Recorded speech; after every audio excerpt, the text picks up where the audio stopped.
একটি Bangla content net দুনিয়ায় পুরো ভাইরাল। কন্টেন্টটি হচ্ছে সাংবাদিক ইলিয়াস হোসেনের। সেই কন্টেন্টের শিরোনাম ছিল আজকে বিশেষ এক ব্যক্তির লাইভে যুক্ত আছেন। সেই লাইভে যুক্ত ছিল 50 বছরে গোপনে থাকা, অজ্ঞাত হয়ে থাকা ব্যক্তি মেজর ডালিম। তাকে নিয়ে আসছিল লাইভে। সেই কন্টেন্ট রাতারাতি বাংলা ভাষাভাষী মানুষের কাছে ভাইরাল। সেই কন্টেন্টে 8 লক্ষ মানুষ লাইভে দেখে সরাসরি, এবং কন্টেন্টটি ইউটিউবের টপ কন্টেন্টে রূপান্তরিত হয়। এই কন্টেন্টে মানুষ জানতে পারে বাংলাদেশের প্রায় 50 বছরের পূর্বের ইতিহাস, মুক্তিযুদ্ধের ইতিহাস। বঙ্গবন্ধু শেখ মুজিবুর রহমান মারা গেল না, তিনি সামরিক অভ্যুত্থানে মৃত্যুবরণ করেন। এরপর কেন মেজর ডালিমের বইয়ের বিচার করেননি বঙ্গবন্ধু, কি কারণে বিচার দিয়েছিলেন?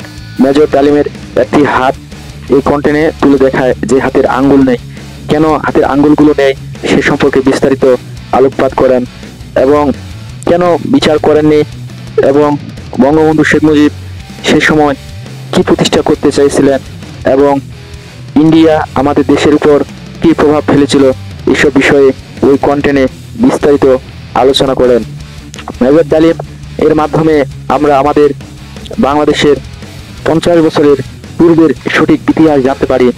ধন্যবাদ ইলিয়াস হোসেন সাংবাদিককে, তিনি এত সুন্দর একটা লাইভ আমাদেরকে উপহার দিয়েছেন, যেখানে আমরা জানতে পারি কিভাবে আমাদের দেশ স্বাধীন হলো, মুক্তিযুদ্ধে কতজন লোক মারা গিয়েছিল, এবং মুক্তিযুদ্ধ পরবর্তী সময় বঙ্গবন্ধু কিরকম আচরণ ধারণ করেছিলেন, এবং নিজের ক্ষমতা টিকিয়ে রাখার জন্য কি স্বৈরশাসকের প্ল্যানগুলো করেছিলেন, সেসব বিষয়ে বিস্তারিত আমরা জানতে পারি। ধন্যবাদ সাংবাদিক ইলিয়াস হোসেনকে। আবারও এত সুন্দর একটা কন্টেন্ট যদি উপহার না দিত, তাহলে আমরা আমাদের দেশের যে বিবৃতিমূলক ইতিহাস বইয়ের পাতায় পড়ে আসতেছি, সেটা যে মিথ্যে, বানোয়াট এবং ভ্রান্ত, আমরা সেটা জানতেই পারতাম না। এর মাধ্যমে, এই লাইভের মাধ্যমে আমরা আমাদের ইতিহাসের একটা সত্য ধারণা পেলাম, সত্যতা পেলাম, যা আমাদের পরবর্তী প্রজন্মকে আরো উচ্ছ্বাসিত করবে।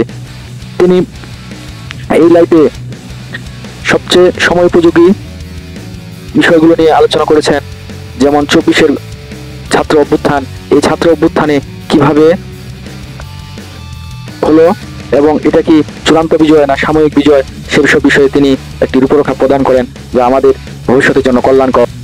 মেজর ডালিম এইখানে আরো বলেন যে তার হাতে আঙ্গুল যুদ্ধের সময় আহত হয়েছে, এবং তার বউকে কিভাবে অপমান করা হয়েছিল এসব, এবং বঙ্গবন্ধুর সাথে কিরকম সম্পর্ক ছিল, সব বিষয়ে তিনি বিস্তারিত আলোচনা করেন।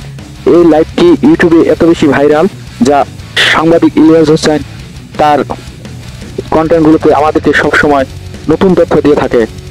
মেজর ডালিমকে ও সাংবাদিক